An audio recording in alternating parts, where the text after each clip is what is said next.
पशुओं को मिलेगा प्यार और मिल्को मोर पशु आहार तो दूध बहेगा, मुनाफा बढ़ेगा। मिल्को मोर पशु आहार। खुद ही को आजमाया है तो ये अंदाज आया। तुम में भी मैं हूँ, शुद्ध प्लस पान मसाला। नमस्कार, आप देख रहे हैं लोकमंच न्यूज और मैं आपके साथ प्रियंका राजपूत। खबरों की शुरुआत करेंगे और सबसे पहले बात करेंगे अमेठी की। अमेठी में दो पक्षों के बीच कहासुनी में फायरिंग की खबर सामने आई। बताया जा रहा है कि पीथीपुर गांव निवासी मयंक शुक्ला अपने साथी रवि सिंह और सूरज शुक्ला के साथ भीष्म पिता में दुकान पर पहुंचे थे। इस दौरान सुंदरपुर गांव निवासी डब्बू यादव भी मौजूद था, जहां दोनों में किसी बात को लेकर कहासुनी हुई, जिसके बाद मामला बढ़ा तो डब्बू यादव ने फायरिंग कर दी। मयंक शुक्ला और उनके साथी तो किसी तरह बच गए, लेकिन गोली के छर्रे दुकानदार भीष्म पितामह को और धर्मेंद्र यादव को लगने से दोनों घायल हो गए। सूचना पर अमेठी कोतवाली पुलिस पहुंची और एम्बुलेंस की सहायता से दोनों के इलाज के लिए सीएससी अमेठी पहुंचाया गया, जहां प्राथमिकी चिकित्सा के बाद दोनों घायलों को जिला अस्पताल गौरीगंज रेफर कर दिया गया और तहरीर पर पुलिस ने डब्बू यादव के खिलाफ मुकदमा दर्ज कर आरोपी की तलाश में जुटी हुई है। आपको बता दें कि एक मामले से कहासुनी को लेकर फायरिंग की गई थी, जिसके दौरान दो लोगों के घायल होने की खबर सामने आई, जिसके बाद पुलिस के जरिए एम्बुलेंस की सहायता से अस्पताल में भर्ती कराया गया। और आपको बता दें कि पीथीपुर गांव निवासी मयंक शुक्ला अपने साथी रवि सिंह और सूरज शुक्ला के साथ भीष्म पिता में दुकान पर पहुंचा था और इस दौरान सुंदरपुर गांव निवासी डब्बू यादव भी मौजूद था, जहां दोनों में किसी बात को लेकर कहासुनी हुई और जिसके बाद मामला बढ़ा। डब्बू यादव ने फायरिंग की। बता दें कि मयंक शुक्ला और उनके साथी तो किसी तरह बच गए, लेकिन गोली के छर्रे दुकानदार भीष्म पितामह और धर्मेंद्र यादव को लगने से दोनों घायल हो गए। सूचना पर अमेठी कोतवाली पुलिस पहुंची और एम्बुलेंस की सहायता से दोनों को इलाज के लिए सीएससी अमेठी पहुंचाया गया, जहां प्राथमिक चिकित्सा के बाद दोनों घायलों को जिला अस्पताल गौरीगंज रेफर कर दिया गया। बता दें कि तहरीर पर पुलिस ने डब्बू यादव के खिलाफ मुकदमा दर्ज कर आरोपी की तलाश शुरू कर दी है। बात करेंगे बदायूं की। बदायूं जिले की 7 विधानसभा सीटों के लिए नामांकन प्रक्रिया आज शुरू हो चुकी है। आज सबसे पहले भारतीय जनता पार्टी के सहसवान विधानसभा क्षेत्र से प्रत्याशी डीके भारद्वाज ने कलेक्ट्रेट स्थित नामांकन सेंटर पहुंचकर भारतीय जनता पार्टी के प्रत्याशी के रूप में अपना नामांकन करवाया। नामांकन स्थल के गेट पर पहुंचकर बीजेपी प्रत्याशी के गेट पर तैनात पुलिस कर्मियों से अंदर घुसने को लेकर नोकझोंक हुई और सहसवान विधानसभा सीट से भारतीय जनता पार्टी के उम्मीदवार डीके भारद्वाज ने आज अपना नामांकन पत्र दाखिल किया। बता दें कि नामांकन पत्र दाखिल करने जब डीके भारद्वाज कलेक्टेड नामांकन स्थल पर गेट पर पहुंचे तो वहां पर मौजूद पुलिस कर्मियों से अंदर घुसने को लेकर उनकी नोकझोंक हुई। उनके साथ भारतीय जनता पार्टी के जिला अध्यक्ष राजीव कुमार गुप्ता भी मौजूद थे और बाद में वरिष्ठ अधिकारियों के समझाने पर मामले को रफा दफा किया गया। तो वहीं नामांकन दाखिल करने के बाद सहसवान से बीजेपी उम्मीदवार डीके भारद्वाज ने मीडिया से बात करते हुए कहा कि सबसे पहले मैं अपने केंद्रीय नेतृत्व और प्रदेश नेतृत्व का आभार प्रकट करना चाहता हूं कि उन्होंने कहा कि सहसवान विधानसभा क्षेत्र से इस बार मेरी भारी मतों से जीत होगी। सबसे पहले तो मैं अपने केंद्रीय नेतृत्व का, प्रदेश नेतृत्व का और जिला नेतृत्व का धन्यवाद देना चाहता हूं, जिन्होंने 113 सहसवान विधानसभा से मुझे प्रत्याशी बनाया। मैं आज नामांकन मैंने करा दिया है। मैं आपके माध्यम से सहसवान विधानसभा क्षेत्र के सभी जनता को धन्यवाद देना चाहता हूं, उनके प्यार के लिए, उनके समर्थन के लिए। और निश्चित रूप से मैं ये बताना चाहता हूं, क्षेत्र की दिशा और दशा दोनों बदलने जा रही है।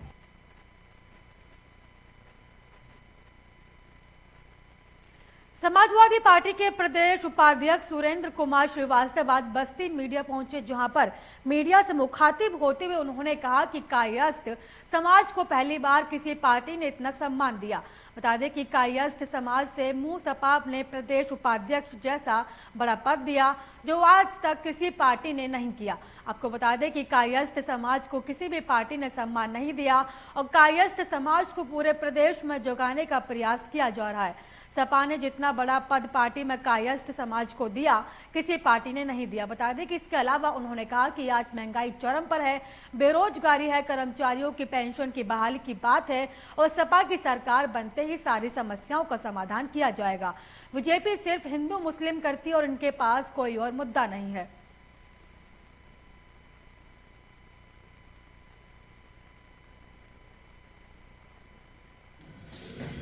देखिए, हम लोग जो जनता के बीच में जा रहे हैं, मेन पहली बात तो हम कायस्थ समाज की करने आए हैं कि कायस्थ समाज को 5 साल की सरकार में या उसके पीछे भी हम लोग उठा लें तो कोई भी पद या पार्टी में सम्मान किसी भी पार्टी ने नहीं दिया है।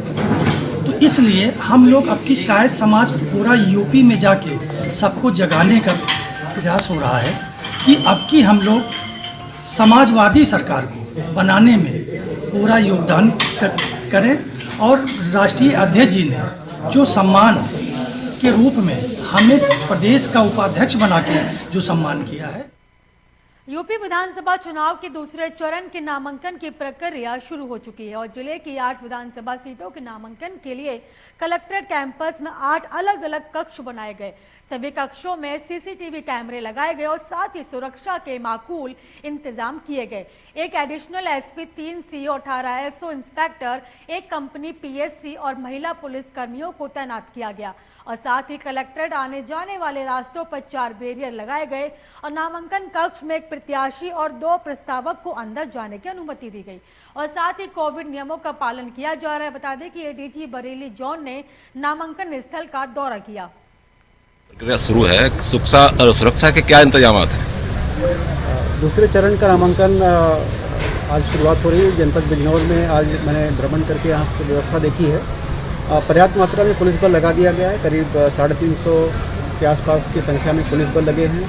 क्षेत्राधिकारी और इंस्पेक्टर द्वारा सभी विधानसभा वार उनका प्रवेशन करेंगे। बैरिकेडिंग की व्यवस्था कर दी गई है। सुरक्षा व्यवस्था सुदृढ़ है और जो honourable election commission of India के निर्देश हैं उनके अनुरूप नामांकन की प्रक्रिया संपन्न कराएंगे। कोविड को प्रोटोकॉल किस तरीके से फॉलो कराया जा रहा है? बिजनौर सदर सीट से सपा का गठबंधन, दोनों प्रत्याशी अपने टिकट का दावा करते हुए आमने सामने नजर आ रहे हैं। सपा प्रत्याशी का कहना है कि सपा के राष्ट्रीय अध्यक्ष द्वारा उन्हें बिजनौर सदर सीट से सपा के सिंबल पर चुनाव लड़ने के निर्देश मिले हैं, जबकि गठबंधन के प्रत्याशी का कहना है कि जयंत चौधरी ने उन्हें सीट से सिंबल देकर चुनावी मैदान में उतारा है। बहरहाल दोनों प्रत्याशी अपने दावेदारी को लेकर आमने सामने नजर आ रहे हैं। अब बिजनौर सदर सीट से जयंत चौधरी ने डॉक्टर नीरज चौधरी को अपना प्रत्याशी बनाते हुए उन्हें सिंबल जारी कर चुनावी मैदान में उतरने के लिए प्रत्याशी बनाए, तो जबकि दूसरी तरफ सपा के डॉक्टर रमेश तोमर का कहना है कि समाजवादी पार्टी के राष्ट्रीय अध्यक्ष अखिलेश ने उन्हें सपा के सिंबल पर बिजनौर सदर सीट से प्रत्याशी बनाकर जनता के बीच में भेजने का काम किया। ये टिकट भाई मुझे मेरे राष्ट्रीय अध्यक्ष आदरणीय अखिलेश यादव जी ने पार्टी का सिंबल देकर बिजनौर भेजा कि आप नॉमिनेशन कर रहे हैं चुनाव की तैयारी। यहाँ बताया जा रहा है कि एक टिकट और दावेदार हैं राष्ट्रीय लोकदल से डॉक्टर नीरज को हो गया है, तो उसके बारे में क्या कहना है कि 2 सिंबल कैसे रहेंगे? नहीं भैया, हम तो गठबंधन का जो हुआ है तो राष्ट्रीय अध्यक्ष जी बताएंगे उस बारे में। मुझे तो मेरे राष्ट्रीय अध्यक्ष ने जो कहा है मैं आपके बीच में। उत्तर प्रदेश में होने वाले विधानसभा चुनाव को लेकर हरदोई पुलिस ने बड़ी कार्यवाही की है। हरदोई में चौथे चरण यानी 23 फरवरी को मतदान होना है और मतदान के दौरान कोई भी अराजक तत्व किसी भी तरह की व्यवस्था ना फैलाए, इसको लेकर हरदोई पुलिस ने यहां भारी तादाद में लोगों पर कार्यवाही की। एसपी राजेश द्विवेदी ने बताया कि हरदोई में 2000 से अधिक मतदान केंद्र हैं और किसी भी तरह की कोई गड़बड़ी ना हो, इसको लेकर हरदोई पुलिस पूरी तरह से प्रतिबद्ध है और इसी कड़ी में पुलिस ने हरदोई में लगभग 90,000 लोगों को कार्यवाही में पाबंद किया। देखिए, हमारे यहाँ 2000 से अधिक मतदान केंद्र हैं और उसके दृष्टिगत उन्होंने भारी संख्या में लगभग 90,000 लोगों को के खिलाफ 107-16 की कार्रवाई की है और अधिक संख्या में उनको पाबंद भी कराया जा रहा है। इसके अतिरिक्त 600 से ज़्यादा लोगों के विरुद्ध गुंडा एक्ट में हमने कार्रवाई की है और प्रयास रहेगा कि अधिक से अधिक लोगों को जिला बदल किया जा सके। पूरे जनपद में जितने भी लोगों के पास लाइसेंसी अस्त्र हैं उनको जमा कराने की कार्रवाई की जा रही है और भी जो अवैध शराब की बरामदगी है, असलहों की बरामदगी है, वो हमारे बीजेपी विधायक सुरेश राठौर पर आरोप लगाने वाली महिला का नया वीडियो सामने आया। महिला ने आरोप लगाया है कि कुछ लोग उन्हें बदनाम करने की साजिश रच रहे हैं, जबकि उन्होंने पहले ही विधायक सुरेश राठौर पर लगाए सभी आरोप वापस ले लिए थे। बीजेपी विधायक पर इसी महिला ने कुछ दिन पहले यौन शोषण के आरोप में मुकदमा दर्ज करवाया था। कोर्ट से विधायक सुरेश राठौर को स्टे भी मिल गया था। बाद में ये महिला अपने आरोपों से पलट गई और कोर्ट में अपने आरोपों को वापस ले लिया था। पुलिस ने भी इस मामले में फाइनल रिपोर्ट लगा दी है, लेकिन एक बार फिर से कोर्ट ने पुलिस इस मामले में रिपोर्ट मांगी है। कोर्ट के फैसले के बाद महिला ने वीडियो जारी कर अपनी छवि को खराब करने का आरोप लगाया।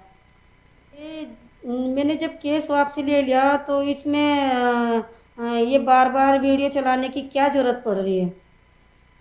मैंने एफिडेविट अपना लगा दिया है तो थाने में और कोर्ट में भी मैंने अपने बयान दे दिए, तो फिर इसमें बदनाम क्यों किया जा रहा है। इसमें सुरेश राठौर जी को भी, सुरेखा को भी बदनाम किया जा रहा, क्यों बार बार बदनाम कर रहे हो। जब मैंने बयान दे दिए, मैं 2 दफ़े बयान दिया ही हूँ मैं कोर्ट में कि मैं कोई अपना केस वापसी ले रही हूँ, आगे कोई कार्रवाई नहीं करना चाहती। कासगंज से बड़ी खबर सामने आ रही। बता दें कि आबकारी विभाग ने बड़ी कार्यवाही की है। इस वक्त की बड़ी और अहम जानकारी आपको तस्वीरों के जरिए आपके साथ साझा कर रहे हैं, जहां आबकारी विभाग ने बड़ी कार्यवाही की है। भारी मात्रा में एक्सपायरी बियर की 70 पेटी बरामद की। बता दें कि कोतवाली क्षेत्र के बस स्टैंड श्याम बाला की दुकान का एक पूरा मामला है।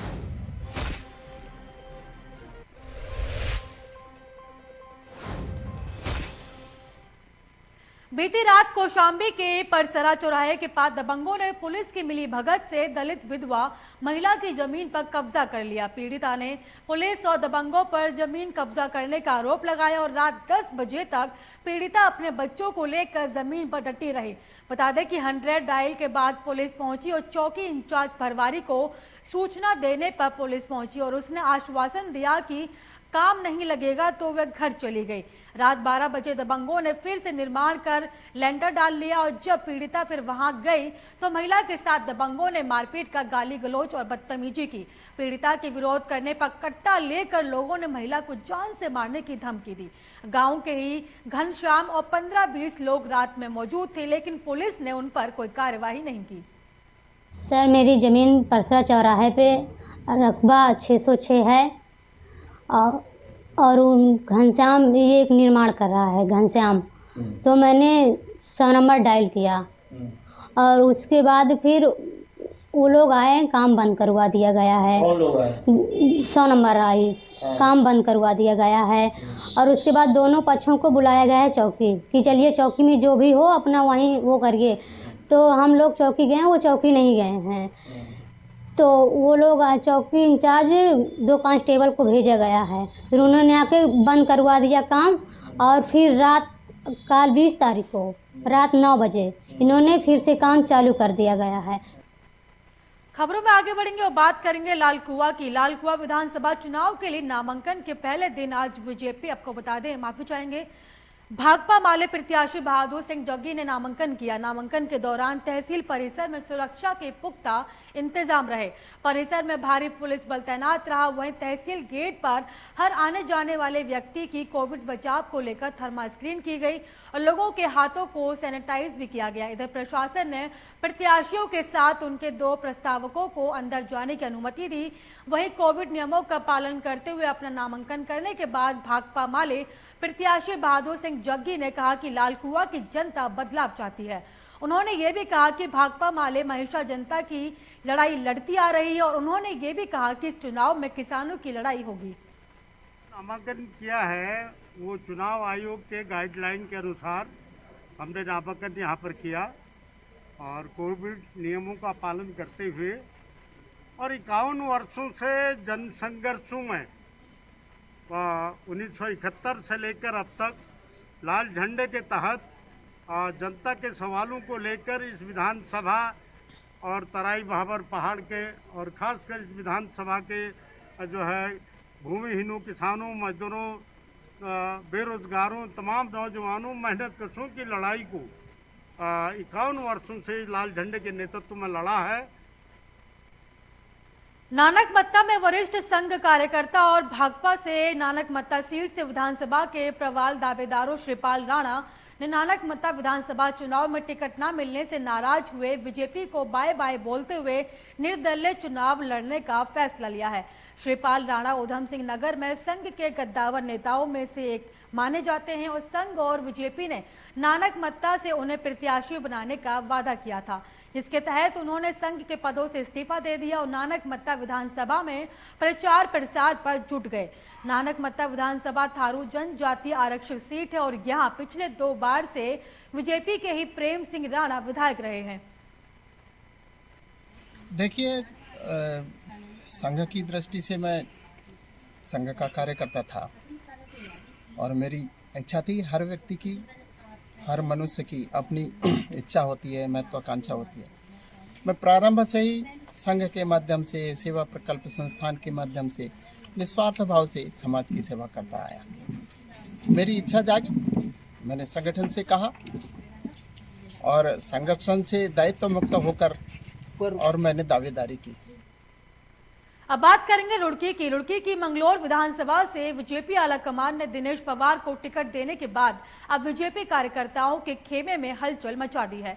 टिकट होने के पश्चात बीजेपी कार्यकर्ताओं से बैठक करने से पहले बीजेपी प्रत्याशी दिनेश पवार ने कहा कि अब धर्म जाति को छोड़कर देश के विकास पर मतदान होगा और इसी मुद्दे को लेकर बीजेपी इस बार मैदान में है। और दिनेश पवार ने कहा कि वे काफी सालों से बीजेपी की सेवा करते आ रहे हैं और बीजेपी आलाकमान का शुक्रिया अदा करते हैं कि उन्हें मंगलौर विधानसभा से चुनाव लड़ने का अवसर दिया गया।